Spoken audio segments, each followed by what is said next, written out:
degree in biology and environmental science. By trade, I'm an environmental engineer.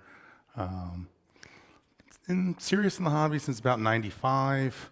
Got to about 1,500 gallons by 1999. You know, I was over 5,000 gallons at one point. I'm quickly getting back to there. My wife's not crazy about that, but we're getting there. My first collecting trip was in 96. In 98, I collected in Mexico. I've collected in 22 states and 7 countries.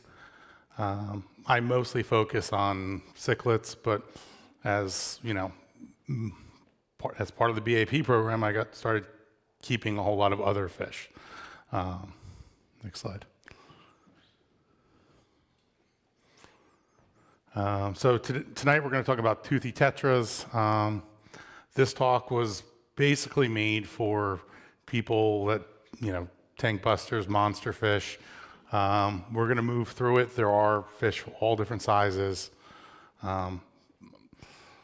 As part of this, if you guys have questions, just stop me. I find it easier in the middle of the talk just to talk about it instead of trying to navigate back and forth. And it also give me an idea of what you guys are interested in. Like I said, I'm going to try to focus more on some of the smaller fish. Okay. Gives you some idea of some of the stuff I'm keeping. Next one. And again, some more of my other fish. You know, I keep all kinds. New World, Old World, Tetras, catfish. You name it, I keep it. I actually have a bunch. Right now, I'm doing a lot of Achilles and swordtails. Again, driven by BAP. Next one.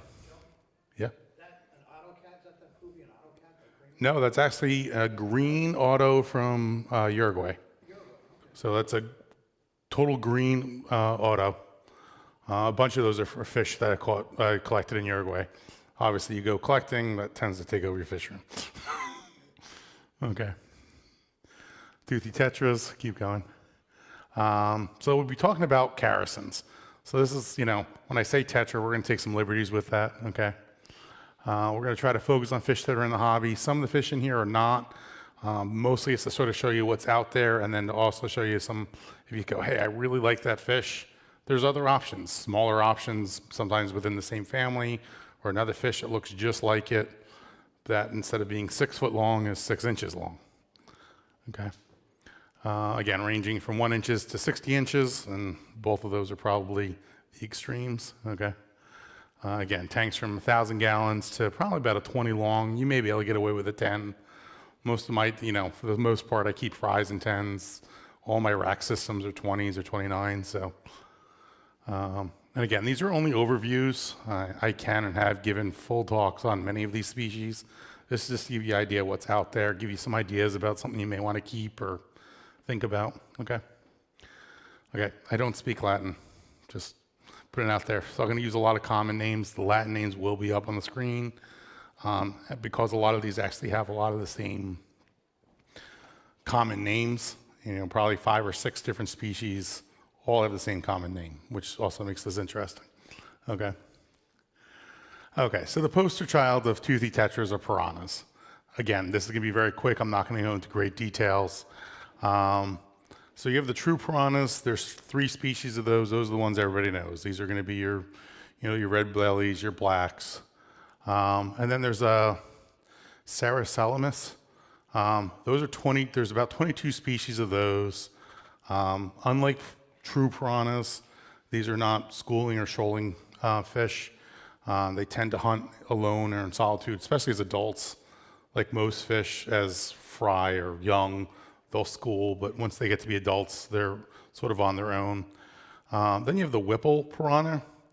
For the longest time, everybody said this is not really a piranha, but some recent DNA testing says yes, it is. It's absolutely a piranha. And then there's another one that really isn't in the hobby, and these are either your big tooth or 5 cuspids. We're not really going to talk about them. They're not in the hobby. They sort of look like they have human teeth. It's a little weird. Okay. Okay, piranhas in the hobby. So nobody's really sure how many species there are. You know, they can be anywhere. Some say there's less than 30. Others say there may be more than 60 species. They're finding new species all the time, or they're differentiating species. Again, they can range anywhere from like 6 inches to about 22 plus. and can get up to like 10 pounds. So again, these are big fish. They're not legal or require special permits to own in 26 states. However, they are legal in New Jersey, Pennsylvania, Delaware, and Ohio. I picked those because that's where I've given this talk. In the pet trade, there's about 7 to 20 species normally. What I'll tell you in this area is now that Shark Aquarium went out, that number's way down. You're lucky if you can find 10 species available for sale in this area. And then because piranhas are not legal, sometimes shipping them gets iffy. So for the true piranhas, these are schooling fish, best kept, 6-8 fish.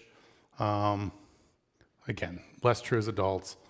And these are you're going to be red belly piranhas that get to be about 10 to 12 inches in the aquarium. Your San Francisco piranha, no, they're not from California. They're from the San Francisco River in Brazil, or they're also known as black piranha. These are the big guys. These goes over 20 inches. These are the ones that get to be 10 pounds. And then you have the black spotted piranha. They're, again, 10 to 12 inches. Then there's the sort of also piranhas, but they're not considered true piranhas. These are your Serrasalmus, not schooling fish, especially as adults. Easily can be kept as a single fish. Tend to be sort of in the same range, you know, anywhere from 8 to 24 inches. I'm going to cover a couple of these because they're sort of newer in the hobby. Not too many people know about them. So that's the green tiger. This is sort of new. You don't see these a whole lot. There's some people that, hobbyists that are having them. They can be bred. Few people have bred these. These do get up to 24 inches. It's just something new that's out there. It gives you a little idea. They call them green tigers. I have no idea why. That's what they look like. Sort of a tiger as fry, but you know they have a little bit of striping to them. But that's what they look like as an adult. Next one. And then you have the Whipple. This is, I think, is an overlooked one. It only gets to be about 6 inches.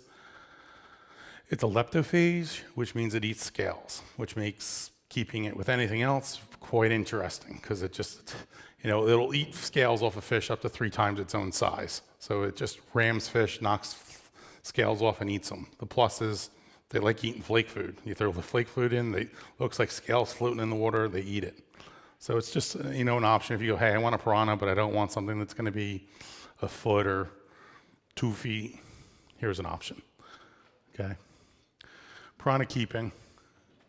They have a bad rap. They're not man-eating monsters. When I've gone collecting, I've gone swimming in lakes and rivers with piranhas, snorkeling with them. Never had a problem. They're really not this horrible, mean fish that everybody says they are. In fact, they're pretty shy. They're actually very sensitive to water quality. They're a little bit of a pain to keep at times. Okay. You do need to use common sense. These are fish with big, sharp teeth. They can bite, and if they do bite, they do a fair amount of damage. True piranhas either keep 1 or keep like 6 to 8. They can be cannibalistic and aggressive, so if there's any fish that are sort of weaker than the others, the rest of them will team up and just eat them. Next. One piranha is a boring fish to keep. I've done this. It is boring. They just sit there. They just sort of hover. They're, you know, even when you feed them, they're, you know, they're interesting for about 10 seconds, and then they just sit there and hover again. Next. Okay. However, a school of large piranhas. I have not had this because I just haven't dedicated like my 225 to piranhas. But seeing a school of adult piranhas in a tank, very cool. Very interesting, but again, requires very large tanks. Okay. Just say, well, they're not a piranha, just say no to black PACUs. They get to be 60 inches, and this is a fish that's, you know, 60 inches this way and 48 inches this way. Just not worth it. Even the red belly PACU is still 24 inches. It's just not, just say no. Don't keep PACUs, you know. Next. Okay, go ahead. So piranha's not meat enough for you. How about a fish that preys on piranhas? You know, go ahead. Look at that guy. You know, okay. So they go by all kinds of different names. Those are some of the commons. Again, so there's like 4 species. They grow anywhere between 24 and 48 inches in the wild. What I'll tell you is in the aquarium, if you get them more than a foot, that's a big one for the aquarium. They only survive about 6 months in captivity. There are reports of them living up to 2 years. That's at the shed aquarium. They got them to live for 2 years. So good luck at your home aquarium getting them that far. In the wild, they live in loose schools. But the issue with these is the water quality has to be phenomenal. They also need highly oxygenated water. And then, like a lot of the fish we're going to cover today, they have a bad habit of injuring themselves in the aquarium. A lot of these fish are long fish, very fast. They jump out of the tank, they ram into glass. So these are not fish that are really good for like your living room. You want them in a quiet spot where they're not going to get startled. Okay. Okay, a little bit too much fish, but you like that type of fish. You like the way it looked. You liked all that. Okay, so then there's a freshwater barracuda. That's a specimen that I collected in Uruguay. So it sort of gives you that shape. It gives you the teeth, but it's not quite as, a little easier to keep. They don't get quite as big. Okay. So again, there's about 15 species. There's about 7 in the hobby. The red tails are going to be your most common. There are altus available, and there is another one in Europe. We don't really see them in the U.S. One of the issues with these are they are incredibly hard to ship. I've collected them numerous times in South America. The only time I've ever gotten them back is I got them as like 3 inches long. I put them in a giant bag that you'd put like an adult Central American cichlid in, and if the fish could sort of swim around in the bag and sort of oxygenate itself, it made it okay. Anything else never made it back alive. These guys can consume fish up to half their size. So again, you're talking about a fish that can probably get to be a foot long. Fish up to 6 inches are on their menu. Makes tank minks interesting. Most of these are from river environments or very large lakes. They need well oxygenated water that needs to be very clean. You want to be in at least in a 125 with these, or a 6-foot tank. They need a lot of swimming space. And again, obviously you get the other stuff, you need really good filtration. It likes live food, can be pellet trained, usually does well with similar size. As long as it can't eat it, it's totally fine. It's not a bully, it's not real nasty. If it can't eat it, it's fine. I've actually seen it do really well with big barbs as a dither fish, and then it stays out and it swims around. It's a pretty cool fish. Okay. Again, just to give you some idea, some other fish, other specimens I collected, that size, you're probably not getting them back. You have to get the really small guys. So this is another one, again, also known as a same family. These guys only get to be about 6 inches. You do see these in the hobby. These show up on lists. They show up in shops. Reportedly a fin nipper. I've kept them. I didn't really see them as fin nippers. For the most part, you throw in some guppies, and that's about as predatory as they are. The catch with these is these guys like cover. So this is a really good, you plant like the back of your tank with a bunch of val, goes all the way up to the surface, let it sort of lean over. I guess because these are smaller, they like the cover. Some of the bigger barracudas, they don't care. Wide open tank, limited decorations, so it can swim. Next. So you like that, but you're still going, that's a little too big. That's a little too much fish for me. Let's see what else we got. So then we have Pike Tetras, Pike-Characins, or Gar-Characins. Truly, some of these look just like a gar. If I put it on a table and said, that's a baby gar, you'd go, yeah, that looks like a baby gar to me. They're also called freshwater barracudas. This is where it gets a little tricky on common names. They occur in both South America and Africa. They can get up to 28 inches, though seldom reach more than 8 to 10 in the aquarium, and some of these are 4 to 6 inches. So these are sort of more your, aquarium-friendly fish. So you have these are called Chiappetta. If you go buy them in the shop, a lot of times they're listed as Chiappetta pikes. But they're a Pike Tetra, also called Gar-Characins. Good. They're a pretty fish. Go ahead. You know, sort of looks like maybe like a half beak as well. But again, these guys are getting, about 6-8 inches. They can get that big, but for the most part, 6 to 8 is a good size one. Go ahead. There's 3 subspecies. They may be different species. They're still doing the work on that. So you have ones coming out of Venezuela. They're the Chiappettas, about 8 inches. You have the bean-eye coming out of Panama and Colombia, 12 inches in the wild, maybe 6 in the aquarium. And then you have the Inscriptus also coming out of Colombia. They're about 6 inches in the aquarium. So these are fish you could probably do in a 55. They'd probably prefer a 75. But, a 4-foot tank is probably doable. This is a fish you want to keep singularly, maybe as a pair. There are reports of you can breed these in the home aquarium.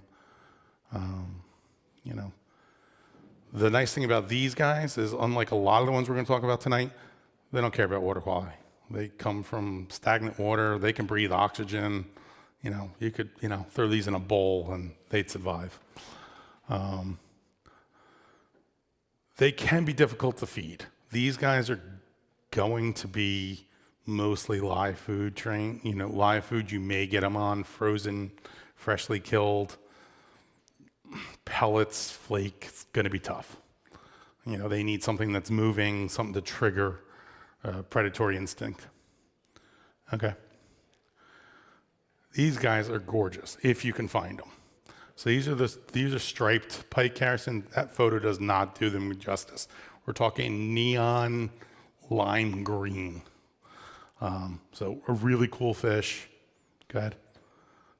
They can get to 10 inches, tend to be much smaller in the aquarium. 5-6 inches, that's a big one.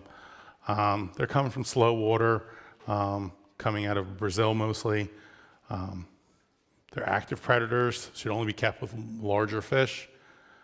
Generally will refuse anything that's not live. They don't even want dead. These guys tend to just sit in, again, these are another ones that like tall, you throw some Vallisneria in there or some Amazon sword, they'll just sit in there and they'll just wait for something to swing by and they'll just dart out, eat it, and go right back in. These guys are very sensitive to water quality. They tend to be very shy, very skittish. They also tend to have a shorter lifespan. They live 5 to 8 years in the wild, 2, maybe 3 in the aquaria. Okay. So now this guy, like I said, if I came in and went, hey, I got a baby gar, that looks very much like a baby gar. I've had baby gar. That's pretty much what they look like. So if you always said, hey, I want to have a gar, but you don't have a 1,000-gallon tank, here's an option for you. Okay. They can get up to about 12 inches again, 6, 8, maybe 10 in the aquarium. They do like to be schooled, so you are talking about a bigger aquarium still. If you're going to keep 4 of these guys, they can get, even at the 6 to 8 inch range, you're still talking about a bigger aquarium. This is a fish that's going to pretty much stay at the top of your tank. So you want your aquarium to be long rather than deep.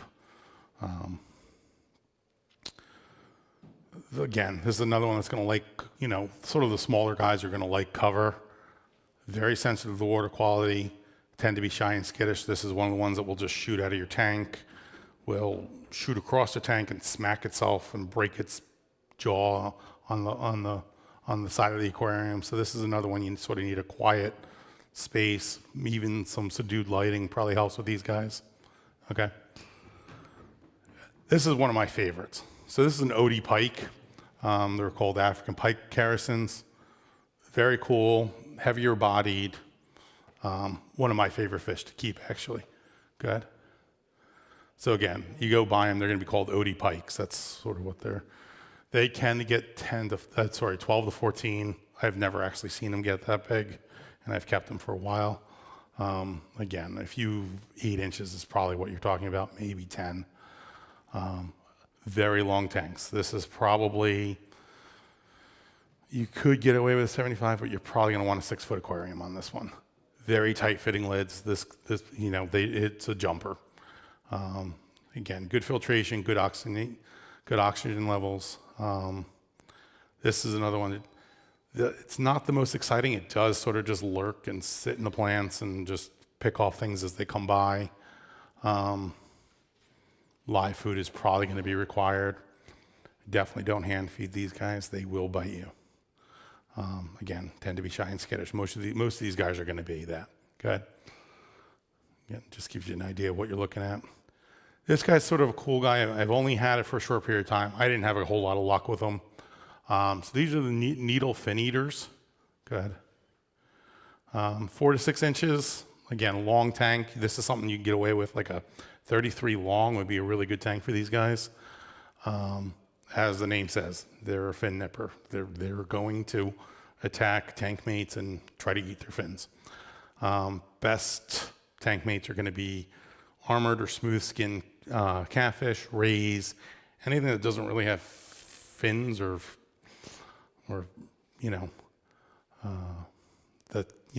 nothing that can be picked off, and definitely nothing flowing. Again, lots of plants, good water quality, good filtration. Seeing a common theme here. Okay, meet the real monster tetras. Go ahead. So you think piranhas, barracudas, vampires are scary? Just wait. Come on. Look at that guy. Go ahead. Okay, so this is the wolffish. This is another fish that I love, partly because I collect them and I actually have fish that most people don't have. There's a few species that are readily available in the aquarium hobby. They tend to be big and ugly. Sort of the smaller, better aquarium species are not in the hobby. They're just not being collected. Go ahead. Okay, so that's the Australis. That is sort of the, holy grail of wolffish. If you can get an Australis, chances are, A, it's not really an Australis.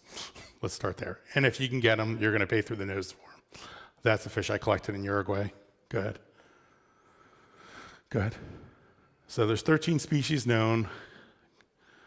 The common species in the hobby, these are all going to be, for the most part, tank busters. The most commonest is your Marabacus, the common wolffish. You're talking 22 inches. They say 20 pounds. I've never actually seen a 20-pound one. I will tell you they are very heavy-bodied fish. They're very thick, very muscular, and they sit on the bottom of the tank, so they are heavy fish. You have the black wolffish, which is actually pretty common as well, 30 inches up to 40 pounds. Then you have the Lacerdae. I've kept all 4 of these.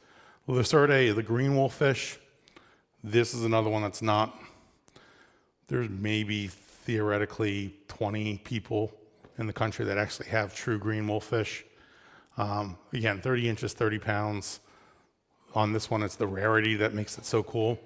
The Australis, and why the Australis is the holy grail, is they get to be 18 inches. If you want a wolffish, if you want a Hoplias, this type of wolffish, that's the one you want. Go ahead. Okay, real monsters. So then you have the giant and the Amara. There's some debate. They may actually be one and the same. Currently, in the scientific literature, there's 2 separate species. In either case, you're talking about a 4-foot fish getting in the 70 to 90 pound range. You would think that this should not be in the hobby. These are actually relatively common. You can find them. People have them. Lots of people have them. This is, again, you want a monster fish, there you go. Go ahead. So now there's these real aquarium-friendly ones, except for they're not in the hobby. You might be able to find the Microcephalus. It's about 14 inches. Again, very rare. The last one at 6 inches, I've never seen it in the hobby. And I keep wolffish. And I keep wolffish that nobody else has. I've never seen that in the hobby. Never seen it collected. Never seen it on a list. It's not around. Go ahead. Again, gives you some idea what you're getting into. So this one and this one are actual fish I've collected. Those are the other ones in the aquarium. Go ahead. That gives you a little idea about the Amara. These things get humongous. Take a look at that jaw, see what those teeth look like. That's something that can do some real damage. Go ahead. So they can be pellet or frozen food train. They're not very picky. They eat whatever gets near them. Mine like shrimp and tilapia fillets, not super active. They will just sit on the bottom of the tank and they don't move unless there's food. And even if there's food, they sort of just sit there and wait for the food to come to them. Like they really just don't move. They're ambush predators. They will hide. Obviously, a fish that big, hiding becomes an issue. Okay, species tank is recommended. These guys are nasty, big teeth, like to eat anything, will eat fish in pieces. So even if you go, oh, that fish is way too big, yeah, they didn't get the memo. They're not picky about water chemistry for the most part. The plus is a smaller tank is sort of okay. Smaller is relative. Obviously you're not putting these in a 10, but you could probably put, a 24-inch fish in a 48-inch aquarium. They don't move. Go ahead. That's a black. That's just another one of mine. Go ahead. So if you like the wolffish, but you're going, hey, I don't know if I want to get into the, especially the commonly available in the hobby, that may not be, you're not looking for, a 50-pound fish. Here's another option. These guys come out of Peru for the most part. You have the red and the purple. They're prettier than the Hoplias. They're also small, less aggressive. Same thing. They don't move. But, you could keep the, I kept one in a 29-gallon. It was like, yeah, okay, whatever. Perfectly fun. Go ahead. Okay, so you want something even bigger and scarier. Wolffish, you're just going, you know what? I need more fish. I need a bigger, scarier, meaner fish. Go ahead. How about an African tiger fish? Go ahead. And those aren't even the big ones. That's the mid-size species. So yes, these are your river monsters. These are fishing trophies, and yes, they are in the aquarium hobby. Go ahead. In the wild, African tigerfish are limited to warm, fast-flowing, highly oxygenated water. That's sort of the trick with these guys. The lacustrine species, even though they're coming from lakes, they're coming from like monster lakes in the most part. So they require very high dissolved oxygen and some flow. The riparian species need ridiculous amounts of dissolved oxygen and they need flow. If you keep them in an aquarium without flow, it doesn't work out too well. They also need smooth, uniform flow. So if you guys have seen, if you guys look at Rachel O'Leary's YouTube page, she did a really good setup for her Hillstream tank. The best way of doing it is you basically set up big filters. You suck water from one side and you inject it back on the other side of the aquarium. And that's the best way. Power heads you can get, but it's not really flow. You're sort of just pushing water out and then it hits the other end of the tank and causes eddies on the other side. You want something that's going to flow from one side to the other. That's sort of one of the secrets with a lot of these riparian species, especially if you're going to keep these guys. And I've done it. It's an interesting experiment, but I did it. Lots of flow, huge tanks. We're talking somewhere in the 10 to 15 cycle range per hour. So if you have, a 500-gallon aquarium, you need to move 5,000 gallons of water. We're talking very big filters. Go ahead. Okay, so the Goliath is your biggest, by name Goliath. Rarely exceeds 2 feet in the aquarium. A recommended tank is probably a footprint of 8 foot by 4 foot. That gets you into about the 750 to 1,000 gallon aquarium, depending on height. There are 3-foot fish in the hobby. That is one of them. That's actually almost a 4-foot fish. Gives you an idea. They can get big. Even though 2 foot tends to max them out, they can get big in the right environment and the right diet.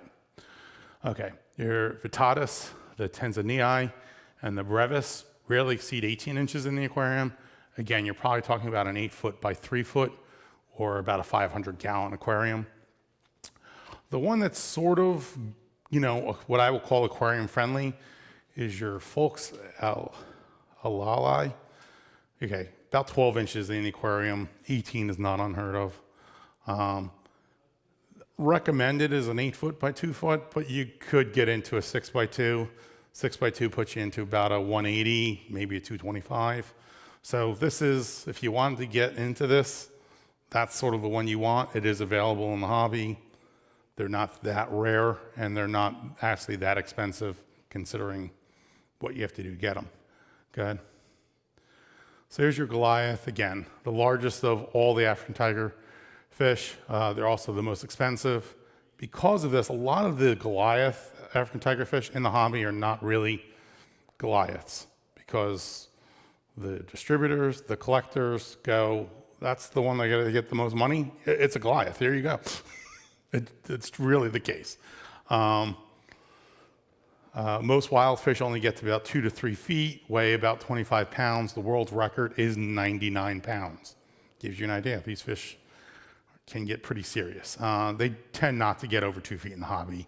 They're silver with little to no striping. That's sort of your big, if you see an African tiger fish and it has stripes on it, it's not a Goliath for the most part. And it's also going to have that red only on the bottom lobe of the tail. Again, not that I recommend going out and buying a Goliath, but if you're going to spend the money for a Goliath, know what you're looking for. Go ahead. Here's your brevis. Okay, this is sort of the second largest of the African tiger fish. They're rare in the hobby. They're super rare in the U.S. You do see some in Asia and Europe. They come in as a contaminant. So if you buy the Folks Ally, you sometimes get brevis. That's the comparison of the two. The Folks Ally is a much narrower, skinnier fish compared to the brevis, which is a much heavier bodied fish. Sometimes they come in and they're called golden Goliaths because they do get a nice gold color and they also still get that red bottom tail. The drawback to these is A, they get big.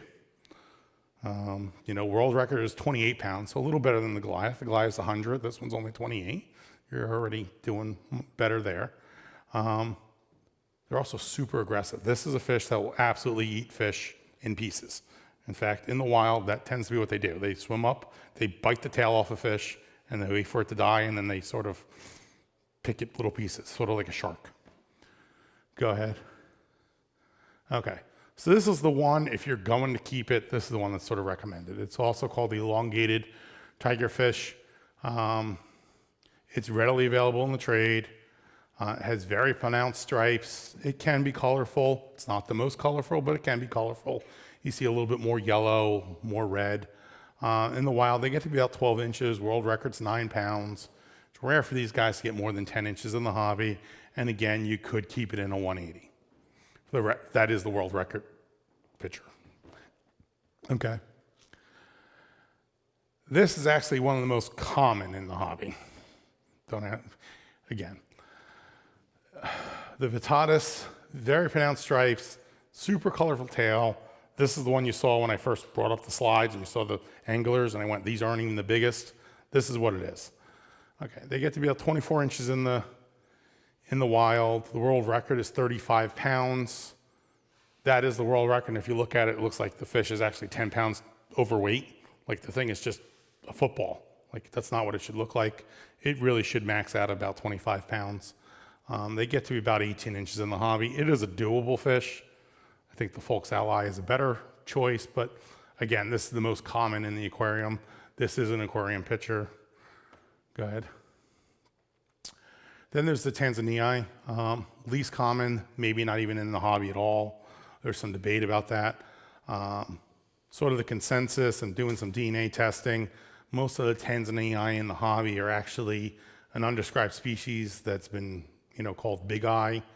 And, they get to be about 24 inches in the wild. World record's 26 pounds. Again, rare for these fish to reach 18 inches in the hobby. But for the most part, we don't even know that because we don't even know if the fish that are in the hobby are actually Tanzanii. Much of the DNA data came back and went no. And if you look at when they describe the species, when you look at the holotype, what's in the hobby doesn't match the holotype. So this is probably an undescribed species that's in the hobby. Go ahead. Okay, enough of the monsters. Well, we're going to talk about some more fish that are sort of more reasonable. So if you don't have a 225-gallon tank, are there predatory tetras you can keep? Go ahead. Absolutely, we got you covered. Go ahead. But for the record, we've already covered 5 species that are 6 inches or less that can be kept in a 55-gallon. Go ahead. So This is another one I have had a whole lot of fun with. So these are the Bucktooth Tetras or your Exodons. These are pretty cool. You can keep a bunch of these. Again, I recommend a bigger tank than, based upon what you look at their size, I would still go with a bigger tank with these guys. Go ahead. So they don't, less so teeth, more serrated lips, but very powerful jaws. They could break your skin. I mean, you're not going to lose a finger to them, but wouldn't, try to get bit. They are a schooling or shoaling species. In the wild, they're eating mostly insects, small fish, shrimp, other,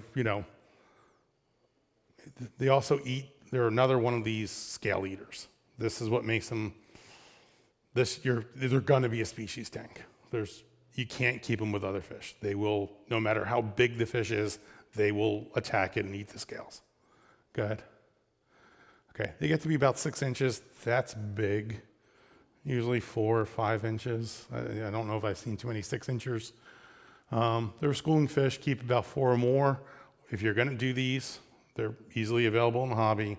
I would buy a dozen, and you're gonna sort of have to just keep them size range. You don't want anybody getting too big or too small. Too big, they'll wipe out everybody else. Too small, they're gonna get picked on. So you sort of have to, you're gonna buy 12 and you're gonna sort of cull them yourself. Bring them back to the shop you bought them at, sell them to somebody else, whatever. Too big, too small, bad idea. You want them all the same size. Super, super aggressive. Open water fish, but they do like some hiding places. Extremely active. These things go 24/7. They're gonna want a bigger, you're gonna say, oh, it's only a 4-inch fish, it's only a 5-inch fish. You're gonna want a 55-gallon at least. They will take prepared foods. I've gotten mine on pellets. Depends. If you can they are being cultured. So if you can get aquarium strains, they'll eat pellets. It's not uncommon to have these guys come in wild. Sometimes it takes some work to get them on pellets. Due to the scale eating behavior and the aggression, pretty much armored and smooth skin catfish is your only option. I wouldn't even keep them with cichlids or piranhas because either the cichlid or piranha are small enough that they're going to get eaten, or the cichlid or piranha are big enough that they're going to get pissed off and turn around and eat the tetra. I mean, that's sort of the case. There's no good tank meat with these other than things that don't have scales. Go ahead. We're getting there. So cheating a little bit. This one's not really a Characin, it's a Charaform, but it can fly. So give me a break. Fish can fly. Come on. Go ahead.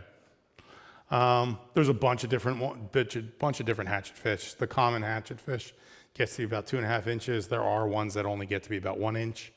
They're going to eat insects and crustaceans. They will eat prepared food with no problem. Mine love blackworms. I've given them vinegar eels. Vinegar eels seem very small to me for them, but maybe, babies and fry. Schooling fish, topwater fish, quite sensitive to water quality. I would say a 20-gallon long with a good fitting lid. Some people do keep them in a 10. I mean, it's doable. And yes, they can fly, not just glide, they can fly. Again, good fitting lid. Go ahead. Okay, other common tetras which are predatory.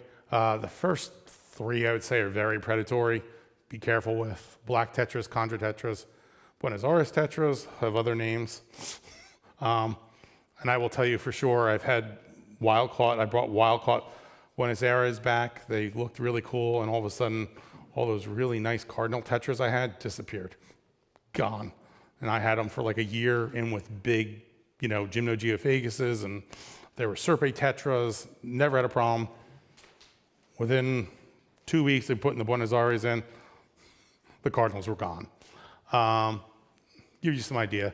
I've heard serpe tetras can be horrible. I've had aquarium train. I've collected them in the wild. I've never had problems with serpes, but I've heard they're really bad fin nippers. I've never had that as experience. Again, most of these are omnivores. They eat insects, worms. Go ahead. Okay, so what and how to feed these fish? Get them on pellet or frozen as soon as possible. That's my best advice to you if you're going to do these. Everybody likes Feeding live, I recommend feeding live, for, stimulation of the fish. That's their natural behavior. But get them on a reel, get them on flake, get them on pellet, get them on frozen. If you get them on a prepared, well-balanced diet, a lot of the feeder concerns sort of go away. There's some concerns about a diet of purely feeders. If you get them on a well-preserved, on a prepared diet, that sort of goes away. If you're going to do live feeders, get high-quality ones. Produce them yourself if you can, or find a good source for them. Again, gives you some idea of stuff I feed. I love Northfin, the carnivore. A lot of my fish like them. Those jumbo mysis shrimp, you defrost those, you dangle them in with tweezers. Even picky fish tend to go for those and go to Walmart and get shrimp. My fish love those. Go ahead. Okay, how to feed these fish. Again, think of feeders other than fish. So a lot of the problems you have with feeder fish can be eliminated by not feeding fish. Worms are great feeders. That's why they're used for bait for catching every type of fish known to man. We'll take a worm of some size. They're unlikely to carry parasites that would harm tropical fish. It's, sort of the jumping the species barrier. Yes, there's some problems. Careful where you get your worms. You don't want pesticides, herbicides, but they're not going to carry sort of parasites and other things that you would have problems with. So river shrimp are another good choice. Maggots, mealworms, crickets. For some of the bigger ones, mice, pinkies. The wolffish like, sometimes like a meaty meal, and if you don't feel like getting big fish, pinkies are very economical. Go ahead. Okay, my feeders. I breed guppies. Guppies tend to be, a lot of times when I'm collecting fish, I don't have a choice. They're, you throw pellets in there. The cichlids will take them eventually. But a lot of times, piranhas, wolffish, they're not necessarily, especially if they're wild caught, going to just go on pellets. You're going to have to feed them live fish. I like breeding guppies. The way I get them, you get a bag from an auction. Towards the end of the auction, you're getting those $1, $2 bags. You throw them in my guppies are in a 29-gallon, packed full of plants. You throw in like 6, and now there's like 500. I can't feed them fast enough. Most live bearers will work. You'll have to find ones. A lot of the live bearers eat their young, so you have to be. I've had really good luck with swordtails. I've gotten into swordtails. A lot of my swordtails will just produce like crazy. They're now my new favorite feeder. Other feeders, convicts. Everybody's like, oh, I hate convicts. They're great feeders. You have to be a little careful. They can be a little more, they're a little spinier, a little more bonier. You have to be careful what you feed them to, but they're very good. Any extra fry, and obviously any culls. I keep a wolffish to get rid of my culls when I breed. Go ahead. Again, gives you an idea. So those are convicts on the top corner. Those are swordtails, platies, and a screwed up fish that's going to get culled. It gives you an idea. That's what the feeders look like. Go ahead. So, what are the problems with feeder fish? Why everybody hate feeder fish? Well, feeder fish, the species normally used are goldfish and rosy red minnows. Those tend to be your most common feeders. Around here, you do get a lot of feeder guppies, which is good because some of the issues tend to go away with guppies. They're saproninids. They contain large quantities of fat and an enzyme called thiaminasase. Okay, just like with humans, fatty food, not good for fish. Just, fatty liver is a common problem, especially with fish that are on live food for most of their life. Just like humans shouldn't be eating hamburgers for every meal. That's one of the problems here. Thiaminasase, why is it a problem? Well, it's an enzyme that breaks down vitamin B1, also known as thiamine, which is why it's called that. Fish that eat too much of that basically end up with vitamin B deficiencies. Again, this is more of a chronic condition. And again, both of those can be solved by getting them on a prepared diet. If you're on a regular diet, just like it's perfectly fine to go out and have dessert and a hamburger, greasy hamburger every now and again, as long as you're eating a balanced diet otherwise. The same thing with fatty foods, and obviously the thiaminasase is less of an issue if it's once or twice a week instead of every meal. Go ahead. Okay. The big problem is going to be getting your fish sick, as most feeder fish are just kept in horrible conditions. Again, certain suppliers are better than others, but they commonly carry parasites, ick. Ick's a big one. Internal parasites is another one. Ick is going to be your big one. Again, just gives you an idea of you don't want your fish looking like that just because you use feeder fish. Go ahead. Okay, so what do you do with them? So obviously, like I said, I do a lot of collecting. Sometimes I have no choice. I have to feed. I go to worms a lot, but if I'm going to have to feed fish, this is what I do. A, quarantine. Don't just go buy the fish from the pet store and throw them in your tank.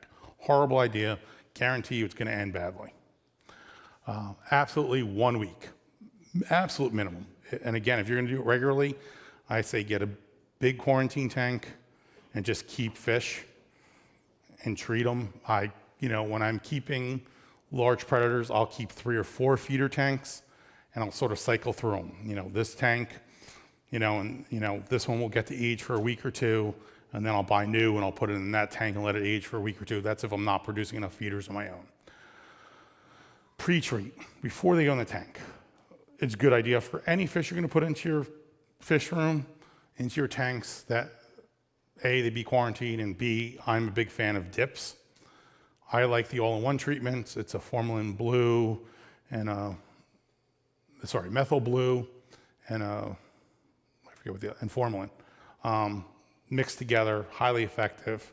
I tend to make instead of treating the whole tank, I make a dip, usually a 5-gallon pail. I have a big tank for when I do big, because sometimes I'll buy bulk stuff. That's what that big tank is for. If you buy, that tank will hold 20 gallons. But I'll make the dip, I'll make like a concentrated, sometimes 5-10 times the prescribed dosage on the container. I'll put the fish in there, warm water, highly oxygenated, and I'll do it for anywhere between 5-10 minutes up to an hour, depending on the dosage. Obviously, you want to keep them at a 10-time dosage for an hour. You'll probably kill the fish. That tends to wipe out a lot of the externals. For the internals, I love Hex Shield or just adding the metronidazole foods. Tends to wipe out any of the internal parasites. I also tend to gut load feeders and then feed them to wild fish to try to get, if they're not going to eat flakes and pellets, so I can't get them to eat, what I call a dewormer. You fill the feeder fish with them, and then they'll eat, right before they feed them. I'll feed the feeder fish. 5 minutes later, if they get thrown in the tank, and this way the fish gets the Hex Shield. Go ahead. Safety. You don't want your hand looking like this. We're talking about big fish, big teeth. That's not unheard of. Go ahead. So, common sense. These are large fish, big teeth. You need to be careful with any fish that can harm you, whether you keep stingrays, scats, an electric catfish, electric eel. These are fish that can hurt you. Respect them. Take precautions.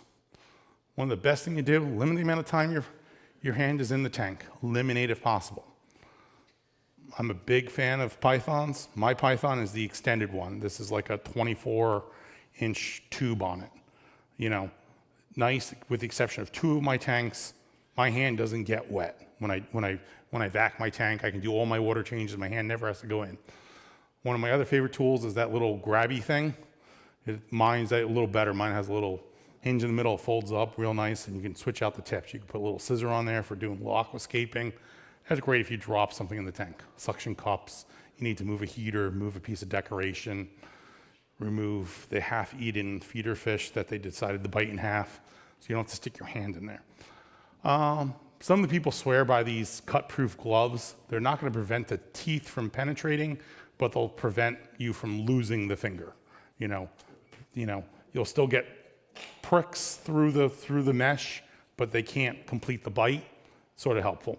Tweezers are another one of my favorite. A lot of these, if you're going to try to get them from a live diet to a prepared diet, one of the best things is a fresh killed. So you get one of your feeder fish, you sort of whack it on the head, and you get them used to like the dead fish, and then you sort of move that along, and eventually you get them to frozen, and hopefully eventually you get them to pellets. But tweezers are a huge one for that.